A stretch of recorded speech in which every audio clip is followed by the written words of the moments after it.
오늘 은혜 받으실 하나님 말씀은 출애굽기 20장 15절 말씀입니다. 출애굽기 20장 15절입니다.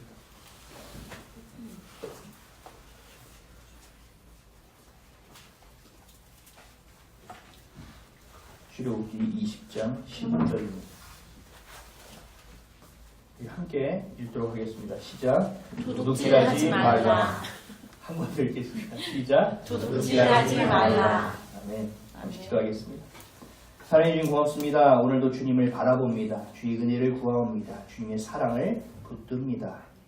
아버지 하나님, 우리가 살아갈 때 내 힘으로 살지 않게 하시고 성령의 권능으로 살아갈 수 있도록, 성령의 권능이 우리의 삶의 능력이 되어짐을 우리의 눈으로 목도하며 살아갈 수 있도록 늘 경험함을 통하여 주님 없이 살 수 없다라는 고백이 우리의 입술 안에 늘 고백되어질 수 있기를 간절히 소원합니다.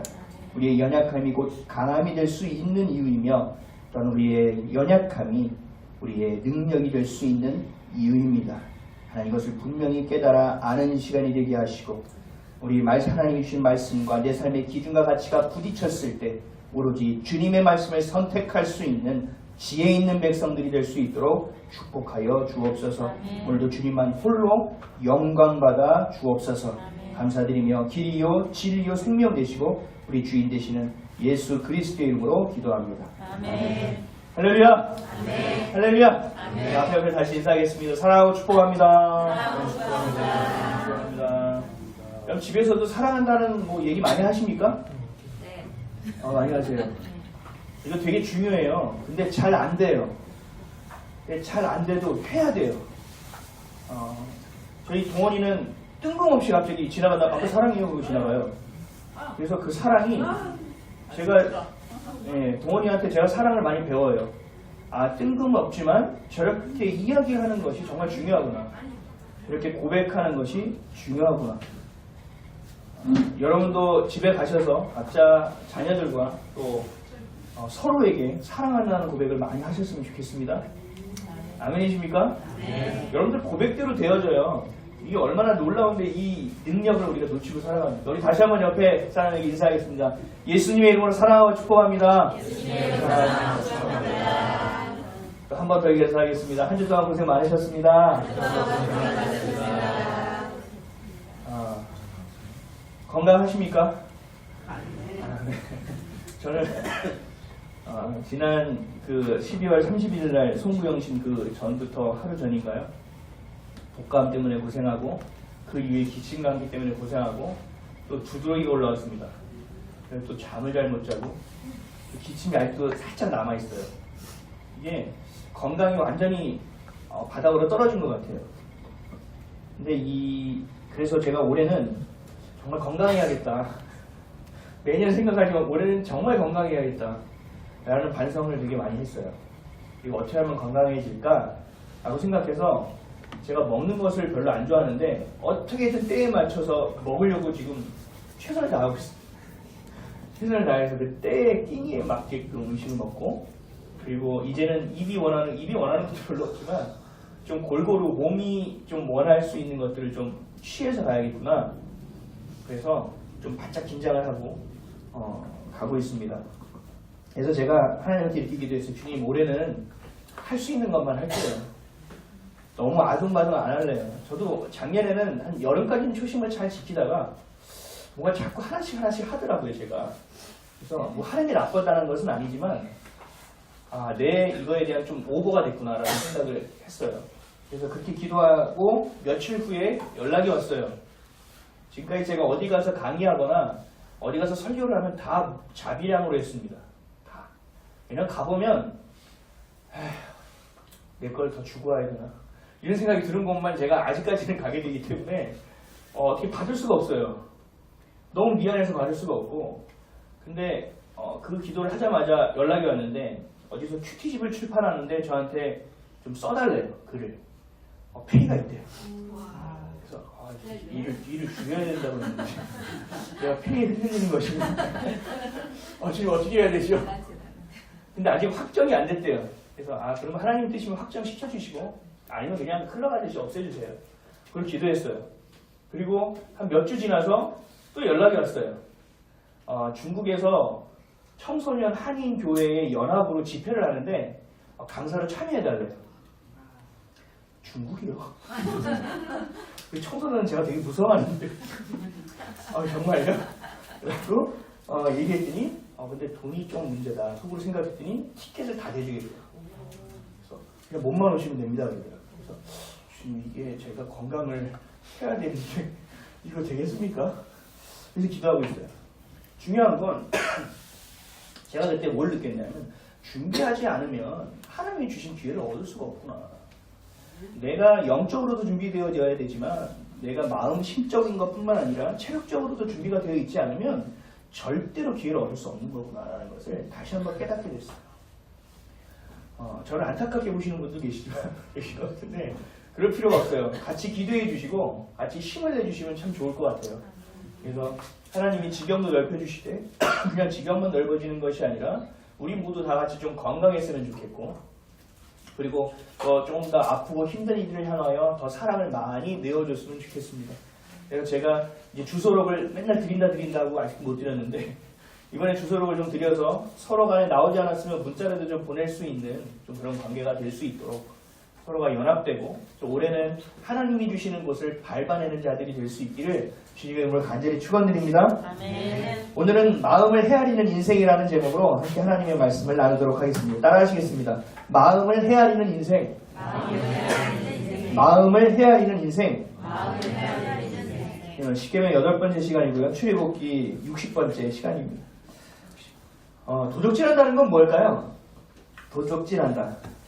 여러분들은 도적질하면서 살고 있지 않을까라고 믿습니다. 눈빛을 피하시는 분들 계십니다. 믿습니다. 근데 이것이 우리가 생각하는 상식선에서 아마 그럴 겁니다. 내가 이익을 얻기 위해서 누군가를 힘들게 했다면 내가 좀 손해보고 피해 입어도 되지만 그것을 얻기 위해서 다른 사람이 고통을 겪게 됐다면 어떨까요? 이것은 도적질에 해당이 될까요? 안 될까요? 때린 사람은요, 오랜 시간이 지나면 기억을 못해요. 근데 맞은 사람은 아무리 오랜 시간이 지나도 정확하게 기억합니다. 그때 그 상황과 내용과 냄새까지도 기억합니다. 도둑질한 사람은 기억을 못해도 다른 사람의 도둑질로 인해서 피해를 받거나 손해를 입은 사람은 절대로 잊지를 못합니다. 하나님이 도둑질하지 말라고 말씀하신 것은 우리에게 도덕적으로, 윤리적으로 선하고 착하게 살아라라고 주신 말씀이 아니에요. 이것은요, 하나님의 마음은요, 이 마음으로 이 말씀을 주신 이유는 하나님은 약자에게 관심이 있습니다. 도적질 한 사람에 대해서 관심이 있는 것이 아니라 도적질 당해서 피해를 보고 손해를 본 약자들에게 관심이 있는 거예요. 그래서 도둑질하지 말라. 다시 말하면 약자를 보호해라. 그들을 품어안고 끌어안아라라고 말씀하고 있는 것입니다. 늘 하나님은 약한 자, 부족한 자, 아픈 자에게 관심을 먼저 주십니다. 건강한 자에게 관심을 안 준다는 게 아니라 관심을 먼저 주시는 거예요. 왜 그럴까요? 하나님은 사랑이시기 때문에 그래요. 사랑이시기 때문에 먼저 어렵고 아픈 자들을 끌어안으시는 거예요. 예수님의 사역을 보시면 다 알 수 있죠. 복음서를 읽을 때 되게 재밌는 게 예수님의 동선을 한번 살펴보면서 읽는 것도 되게 재미있어요. 예수님 어디서 어디로 가셨고 지도 펴보면서 근데 그 가시는 곳마다 누구를 만났는지 보면 답이 정확하게 나와요. 예수님은 약한 자들을 만나셨고 어려운 자들을 만나셨고 아픈 자들을 만나는데 그 3년이라는 시간 동안 굉장히 많은 시간을 할애하셨습니다. 어떻게 보면 지도자급을 모아놓고 이 사람들을 갱신하고 이 사람을 깨어있게 하는 것만으로도 부족한 시간일 텐데 그것보다 아프고 어려운 자들을 먼저 품으셨다라는 거예요. 하나님의 관점이에요. 그래서 하나님은 더 가진 사람은 더 나누기를 원하세요. 여러분들에게 돈이 있다면 돈을 더 나누기를 원하시고 여러분들에게 명예와 시간이 있다면 그것을 더 나누기를 원하시고 여러분에게 사랑하는 마음을 더 주셨다면 그 마음을 더 표현하고 나누기를 원하시는 것이 하나님의 마음이에요. 근데 그렇게 할 수 있는 자는 하나님의 마음을 아는 자, 하나님의 사랑을 경험한 자만이 할 수 있는 일입니다. 그래서 오늘 본문의 말씀은 조금 더 쉽게 표현할 수 있어요. 여기 하나님의 마음을 조금 더 덧붙여서 이야기하면 이렇게 얘기할 수 있어요. 원래 본문은 도둑질하지 말라는데 이걸 이렇게 해석할 수 있습니다. 도둑질 당한 사람의 마음을 헤아려 다시는 그런 일이 발생하지 않도록 하라. 약자의 마음, 어려운 상황에 처한 사람의 마음을 아는 것은 무엇보다 중요하다. 이것이 나의 마음이다. 이게 하나님의 마음이에요. 하나님의 말씀이에요. 어떤 가정에 손님이 찾아왔습니다. 자신의 집에 소도 있고 양도 있고 다 있어요. 닭도 있고. 그래서 너무 귀한 손님이 오셔서 뭘 잡아서 이분을 대접할까라고 고민을 하죠. 근데 고민을 하다가 자신의 집에 있는 가축을 잡은 게 아니라 그 옆집에 사는 사람, 그것도 양 한 마리를 키우는데 그 양 한 마리를 빼앗아서 그것을 잡아서 손님에게 대접을 한 거예요. 여러분이 이것을 목격했다면 어떻게 하시겠어요? 어떤 마음이 들었을까요? 저 쳐주길 별 욕이 다 나오겠죠. 성경에 나온 율법대로는 4배를 갚아야 돼요. 양심의 가책이 느껴져서 안 되겠다. 다시 돌려주면 거기에 20%의 가산세가 붙습니다. 하나님은 다른 사람에게 피해를 보지 않게 하고 그것에 대한 보상을 분명하게 하시기 때문에 그래요. 그것이 하나님의 율법이에요. 근데 이 사람이 돌이키지도 않는 거예요. 여러분이라면 이 사람에 대해서 어떻게 하시겠습니까? 아니면 여러분이 빼앗긴 자라면 어떻게 하시겠습니까? 근데 이런 일을 저지른 사람이 누구냐면 하나님을 그토록 사랑했던 다윗이 저지른 죄입니다. 다윗은 이 이야기를 듣자마자 그 못된 자가 누구냐고 막 열받아가지고 이야기하는 거예요. 내 배나 당장 갚게 해! 라고 막 큰 소리를 쳤습니다. 하나님은 다윗에게 세상의 모든 권력과 명예를 주셨습니다. 아주 강대국이 되게 하셨죠. 그리고 한 나라의 리더로 세워주셨습니다. 그럼에도 불구하고 전쟁터에 나가지 않는 거예요. 그리고 한가롭게 성전을 걷다가 목욕하는 여인을 보게 되었어요. 그 여인을 자기의 침소로 들여서 간음하였습니다. 그리고 그 죄가 보여질까 두려워 어떻게 했죠? 그 남편, 전쟁하고 있는 우리아라는 남편을 불러들입니다. 그래서 합방하게 하는 거예요. 자신의 죄가 혹시나도 드러날까 싶어. 근데 그 우리아가 어떻게 하죠? 내 모든 전우들이 전쟁터에서 죽어가며 싸우고 있는데 내가 어찌 이렇게 한가로운 시간을 보낼 수 있습니까? 난 다시 전쟁터로 돌아가겠습니다. 그래서 어떻게 했죠? 다윗이 이 괘씸한 놈 해서 최전방어를 보내서 죽게 했습니다. 이것이 바로 다윗이 한 죄예요. 그럼에도 불구하고 이 다윗은 자기가 저지른 죄가 얼마나 큰 죄인지 인식하지 못했어요. 나단 선지자가 가서 이렇게 손님이 왔는데 그렇게 많은 짐승이 있음에도 불구하고 양 한 마리 있는 그 집에 양을 잡았다 라고 하는 게 본인을 이야기하는지도 인지하지 못할 정도로 죄에 대한 인식이 없었어요. 이 다윗이라는 사람. 왜 그랬을까요? 첫 번째로 우리가 볼 수 있는 것은 다윗이 아마 자신이 왕으로서의 권한, 왕으로서 할 수 있는 일이라고 생각했을 수 있습니다. 이 왕국에 있는 건 다 내 거지. 이들이 다 나를 칭송하지. 너는 간택된 거야. 좋게 생각해. 라고 생각했기에 죄에 대한 의식이 없었을 수도 있습니다. 아니면 자신이 이런 불의한 일을 겪는 그 자리에 서지 못했기 때문에 그 마음을 헤아리지 못했을 수도 있습니다. 그래서 오늘 본문 말씀을 통해서 하나님이 우리에게 말씀하시는 것은 이런 율법을 주신 하나님의 마음을 헤아려야만 하고 도둑질 당한 사람의 그 약자의 마음을 반드시 알아야 한다는 것입니다. 이것이 우리를 죄로부터 우리 스스로를 보호하는 것뿐만 아니라 우리의 사회, 우리의 공동체, 우리의 교회를 지켜나갈 수 있는 방법이기 때문에 그렇습니다. 도둑질하지 말라 라고 얘기하면 우리 대부분 어떻게 생각하지? 10계명 이렇게 보다가 옛날에 한 게 있는데 그 지나갔으니까 난 도둑질 안 했겠지.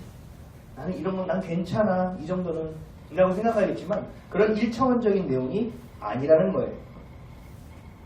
이 도둑질하지 말라는 도둑질하는 것은 성경을 보면 크게 두 가지로 나타났습니다. 첫 번째는 인간의 자유를 박탈하는 도둑질. 신분을 취하는 거예요.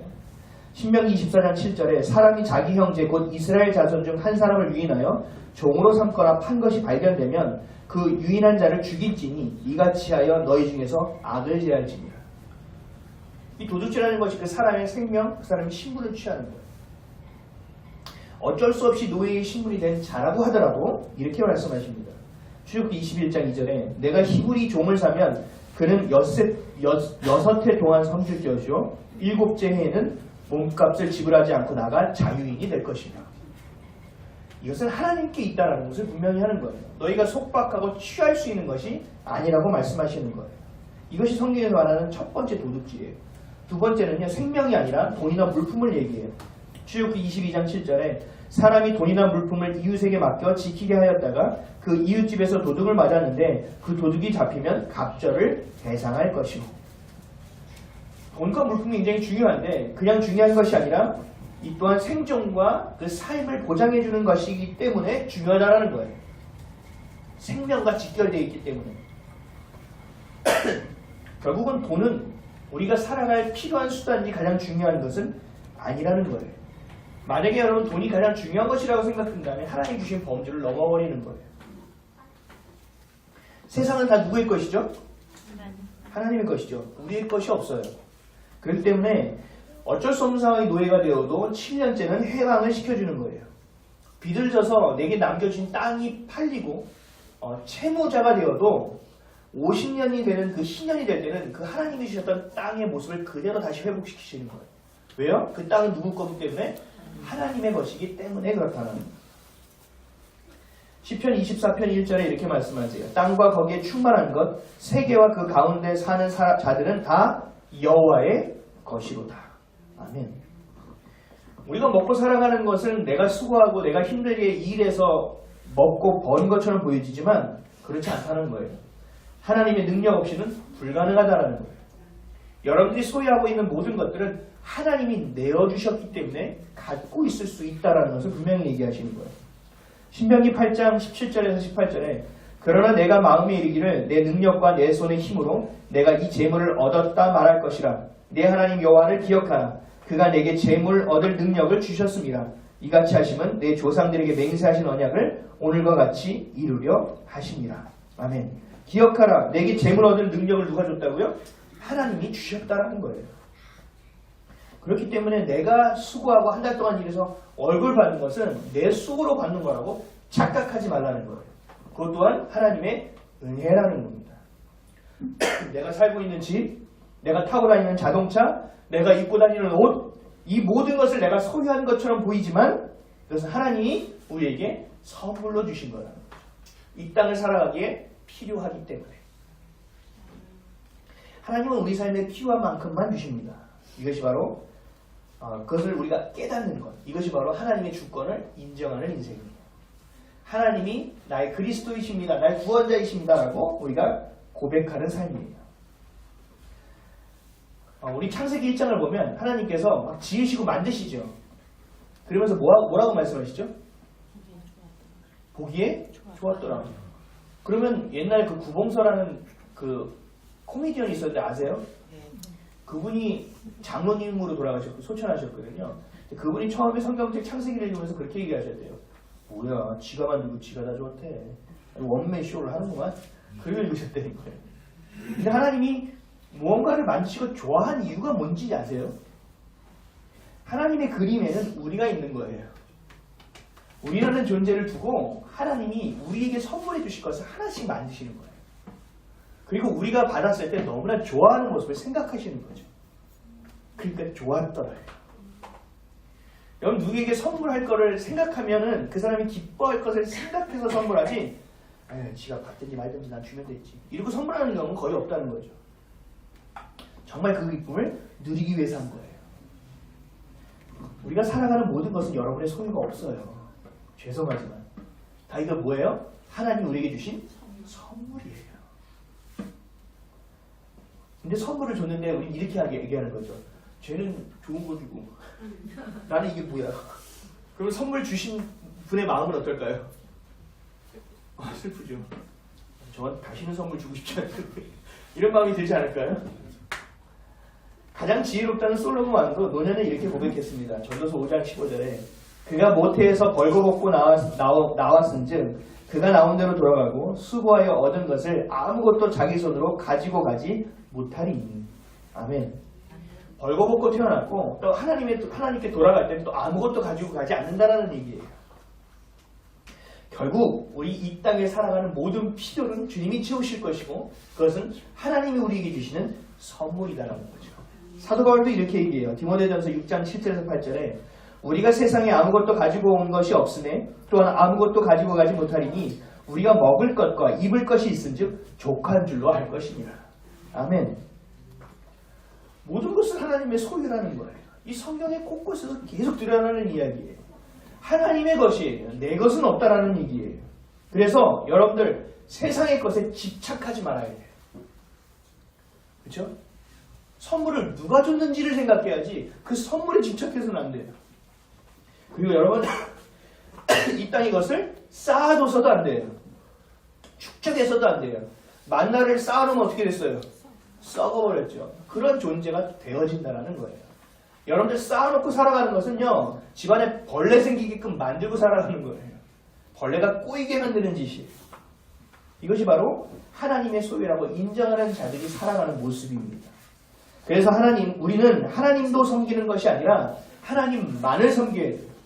하나님을 섬기는 자가 되어야 돼요. 그렇지 않으면 우리의 삶의 방향은 금세 세상의 것으로 채워지고 세상의 만족을 향하게 되고 세상에 내가 맛봤던 것들을 다시 맛보기 위하여 세상으로 돌아가는 인생이 되어진다는 거죠. 식물이 우리 교회에 되게 예쁜 것들 많았는데 막 죽었잖아요. 저는 왜 죽는지 이해가 안 됐어요. 내 손에만 오면 다 죽나? 저는 식물을 한 번도 살려본 경험이 없어요. 근데 우리 연집사님이 그 얘기 하시더라고요. 바람이 안 통해서 그렇고 햇볕을 못 봐서 그래요.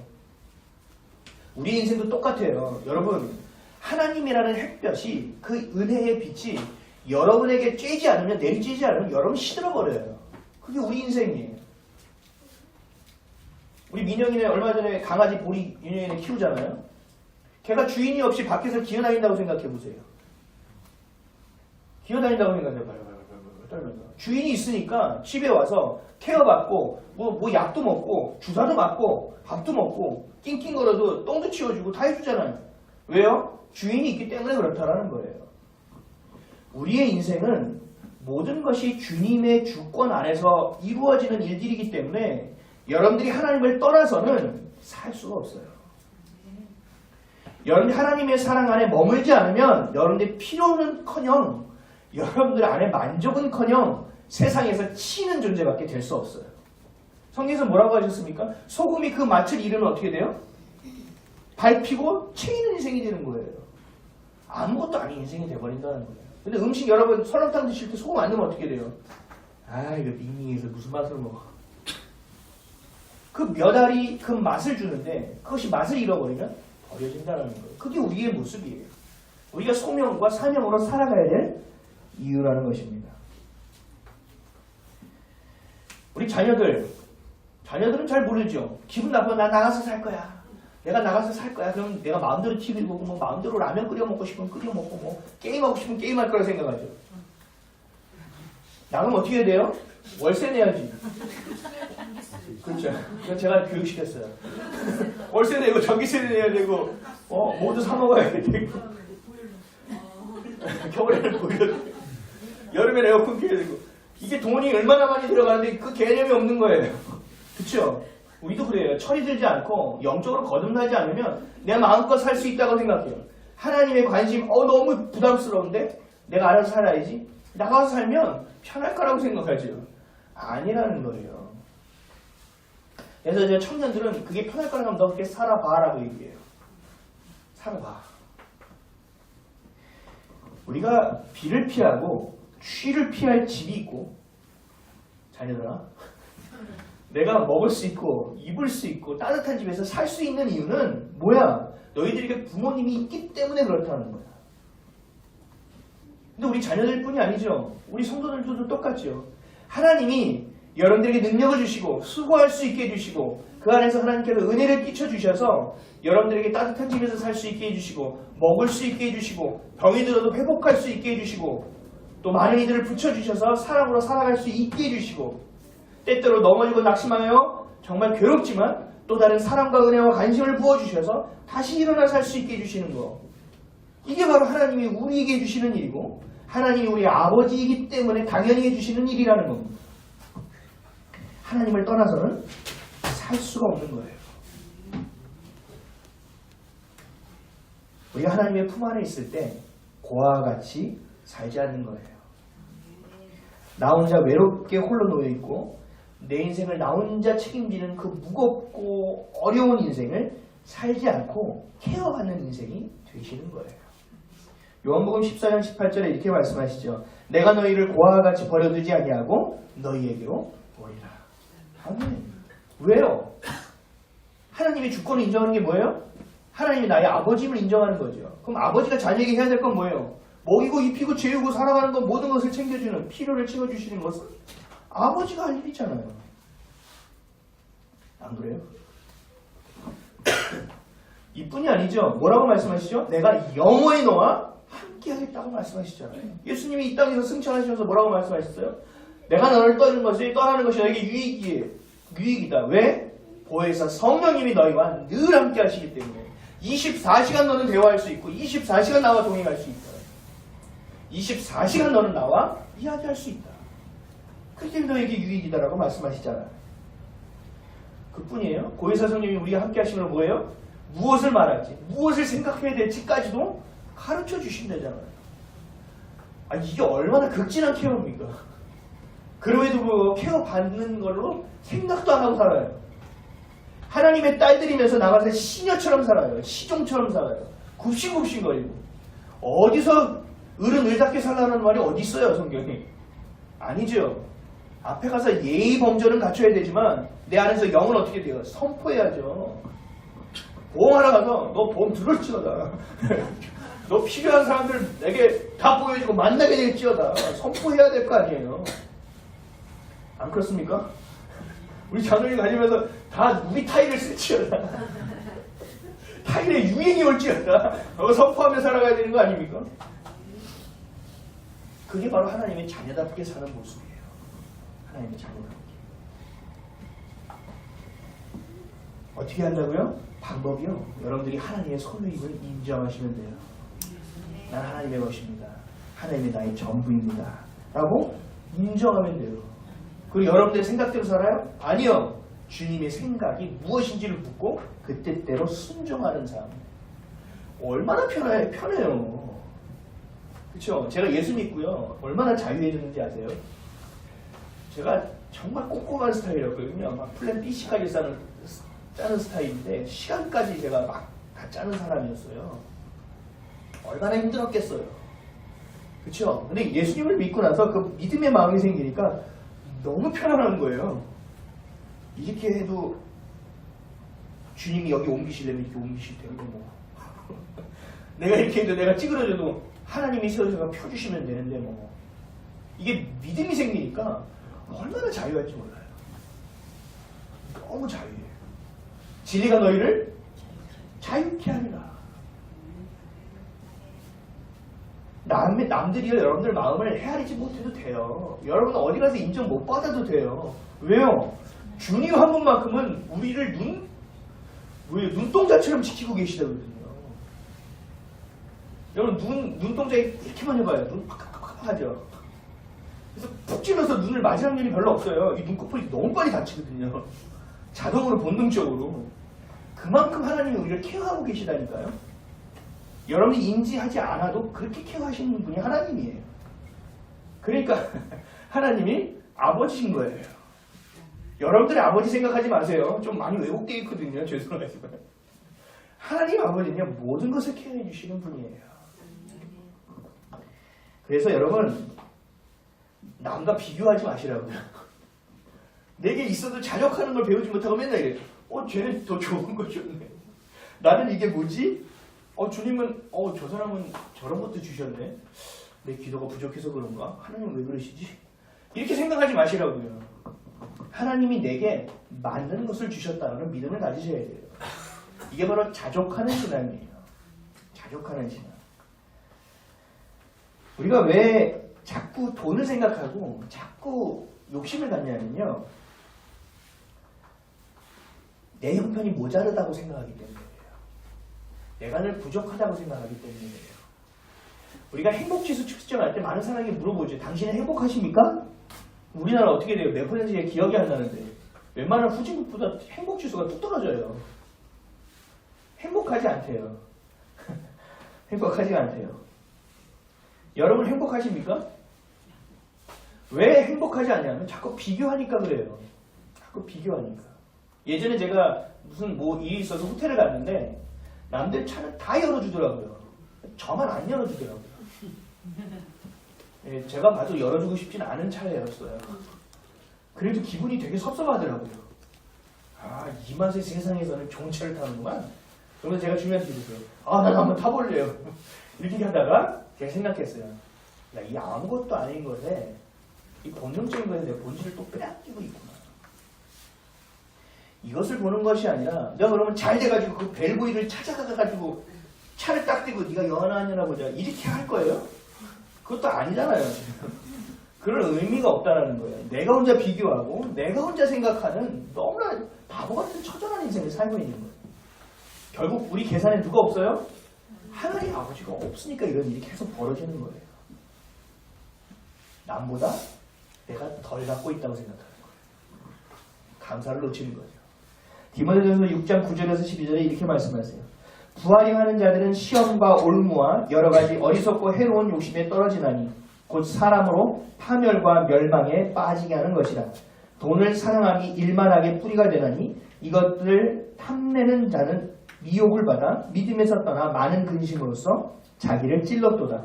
오직 너 하나님의 사람아 이것들을 피하고 의와 경건과 믿음과 사랑과 인내와 온유를 따르며 믿음의 선한 싸움을 싸우라.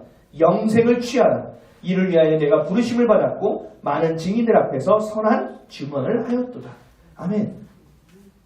하나님은 이렇게 말씀하시는 거예요. 네가 그렇게 비교해서 내가 부족하다고 생각하고 내가 가난하다고 생각하고 내가 행복하지 않다고 자꾸 생각하니 하나님이 나를 사랑하는 것을 바라보는 것이 아니라 네가 세상을 사랑하고 세상을 바라보니 이러한 일로 인하여 네가 얽매여지게 되고 그 욕심으로 인하여 네가 스스로를 찌르는 격이 된다. 이게 얼마나 어리석은 짓이냐라고 말씀하시는 거예요. 그래서 하늘의 것을 보라고. 하늘의 것. 그리고 선한 싸움을 싸우라고 얘기하시는 거예요. 쉽지 않다는 거예요. 이 땅에 속하여 이 땅에 살아가기에 쉽지 않다는 거예요. 그래서 어떻게 하라고요? 싸워내라고요. 여러분 하나님이 주시는 응답하고요. 내 안에서 일어나는 탐심 구별할 수 있으세요? 여러분 복권 사시는 분 계세요? 제가 예전에 굉장히 자주 샀거든요. 저희 집이 망했을 때 주택복권 막 사고 하나님 집을 주시옵소서 막 이러면서 복권을 사고 막 그랬어요. 여러분 복권 사세요? 저도 굉장히 자주 샀는데 어느 날 당첨이 됐다고 생각해 보세요. 저 5,000원짜리도 안 됐어요. 수년을 썼는데. 근데 제가 당첨이 됐다고 생각해 보세요. 그럼 여러분 어떻게 할까요? 한턱 쏴요? 아니죠. 복권은요. 복권을 사는 사람들은 누가 사요? 잘 사는 사람이 사요? 아니죠. 어려운 사람이 사죠. 그래서 이게 좀 됐으면 내가 월세를 벗어나 전세로 가야겠다. 이게 되면 전세를 벗어나 내 집을 사고 싶다. 뭐 이런 정말 그런 마음을 갖고 사는 사람이 대부분이에요.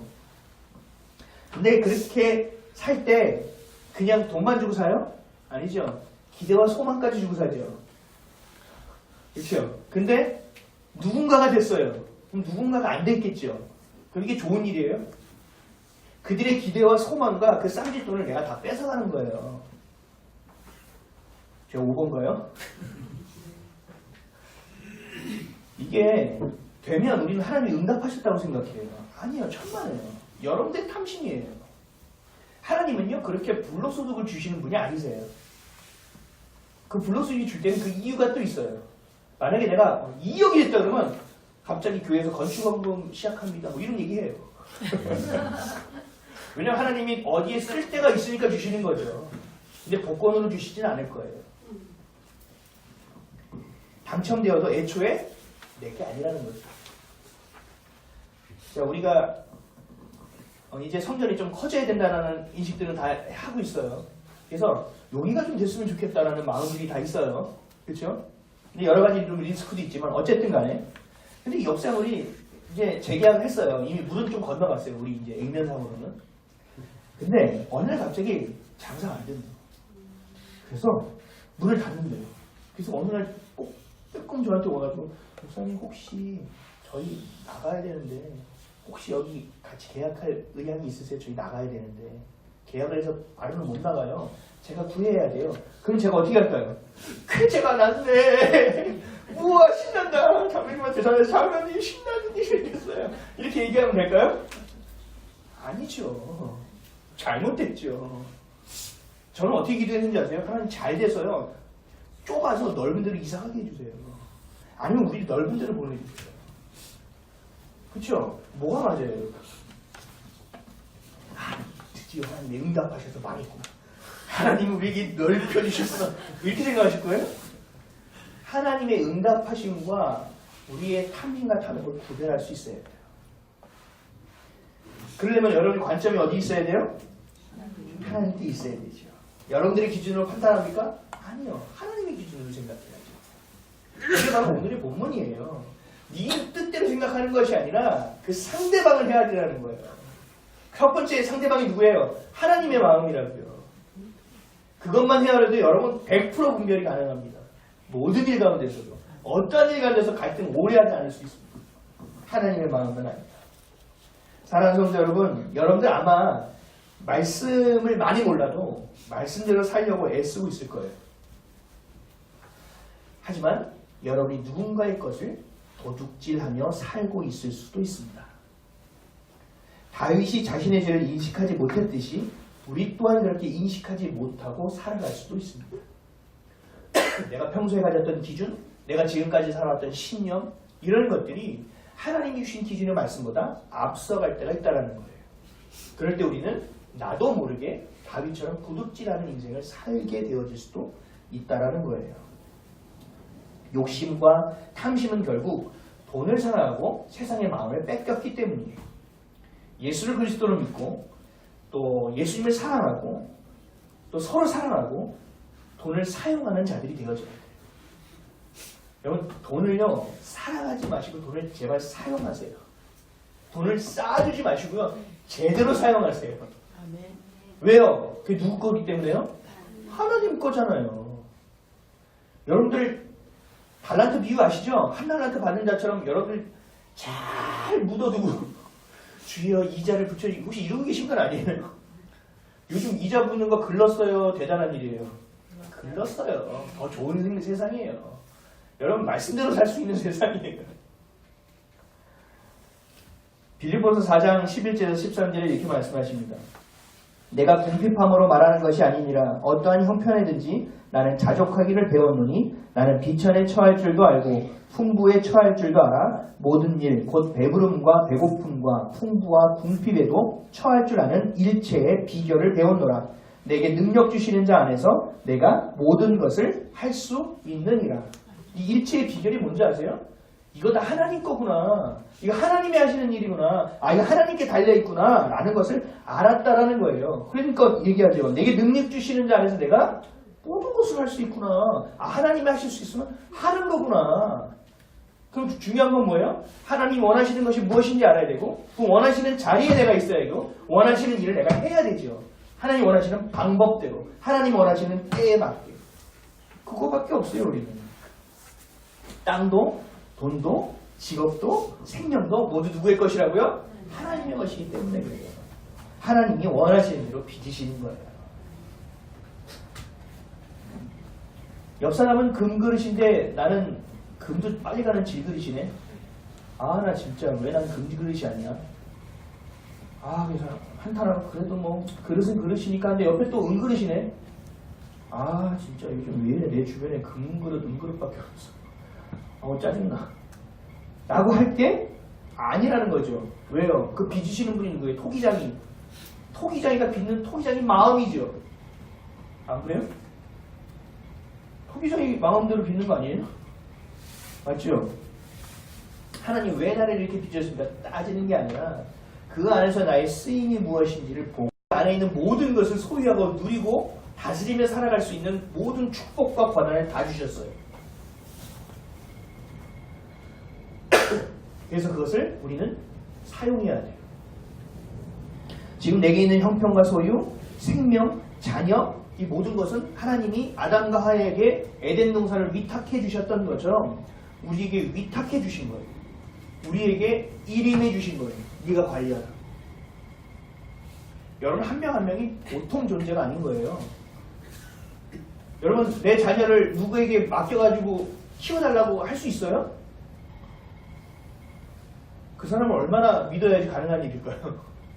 하나님은 우리처럼 못나고 부족한데도요 우리에게 생명까지 맡겨주셨어요. 그만큼 어떻게 해요? 하나님은 우리를 존중하시고 우리를 신뢰해 주시는 분이에요. 하나님 그 신실하심은 변함이 없어요. 누가 변하죠? 우리가 변하죠. 때에 따라. 그래서 내가 청지기로 살아간다면 여러분 판단할 게 별로 없어요. 그냥 충성하며 사는 거지. 내가 주님의 마음을 헤아리고 이웃의 마음을 헤아리고 살아가지 그들을 판단하지 않는다는 거예요. 내가 이미 판단하고 있다는 것은 뭐예요? 이미 내가 주인의 자리에 서 있다는 얘기예요. 하나님의 주권을 내가 침범했다는 얘기예요. 청지기로 살아간다면 충성할 것밖에 없습니다. 무언가에 욕심을 부리고 탐심을 부리지도 않을 것입니다. 그저 내게 주신 것에 감사할 것입니다. 그리고 그 감사가 넘쳐 나누는 인생을 살게 될 것입니다. 그것이 하나님의 마음을 헤아리는 인생, 또 어렵고 힘든 사람의 마음을 헤아리는 인생이 바로 도적질하지 않고 청지기로 살아가는 하나님의 자녀답게 살아가는 우리의 모습입니다. 이것이 바로 도적질하지 말라라는 참 의미예요. 사랑하는 성도 여러분, 모든 것은 하나님의 것이에요. 그러니까 우리가 믿고 맡길 수 있는 거예요. 이게 내 것이라고 생각하면 절대로 맡기기가 어렵거든요. 주님의 것이라고 생각하기 때문에 내가 맡길 수 있는 거거든요. 자녀가요, 우리 어렸을 때 다 경험해 보셨죠? 층계 계단에 아들이나 딸이 올라가서 아빠 나 뛴다? 아빠 나 뛴다? 그죠? 그런 경험 없어요?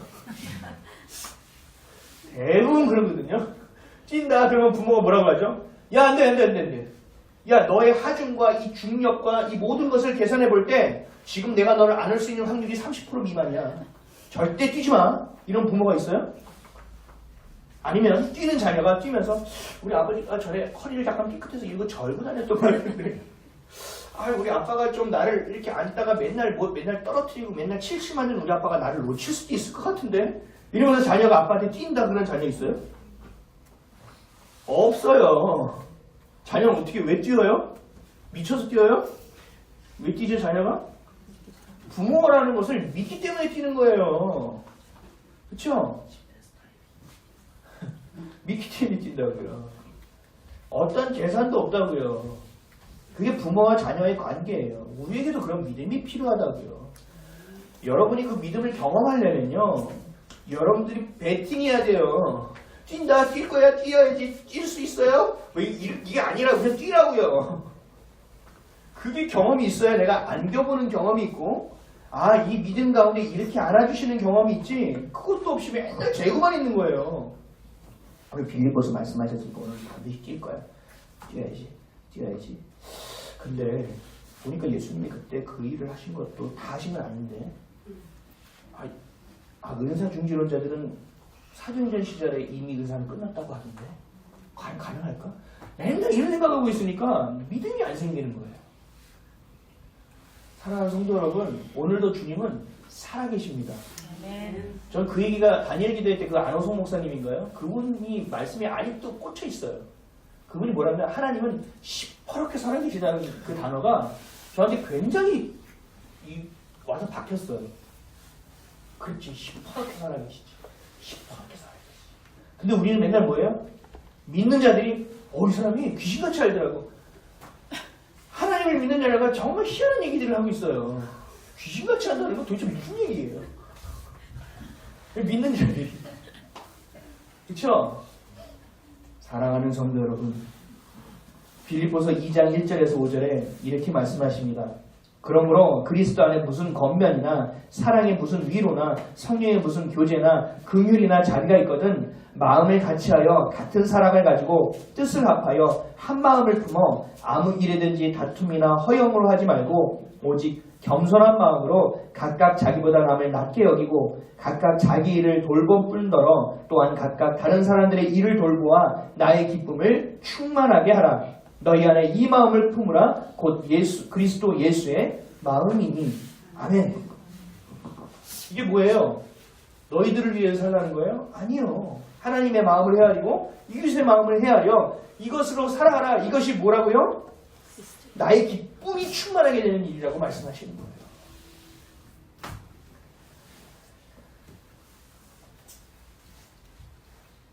오늘 말씀을 듣고도 난 도둑질 안 하니까 괜찮아 이런 생각을 하시는 분이 나와서는 안 됩니다. 내가 정말 하고 있는 일에 있어서 누군가 피해를 보지 않는가.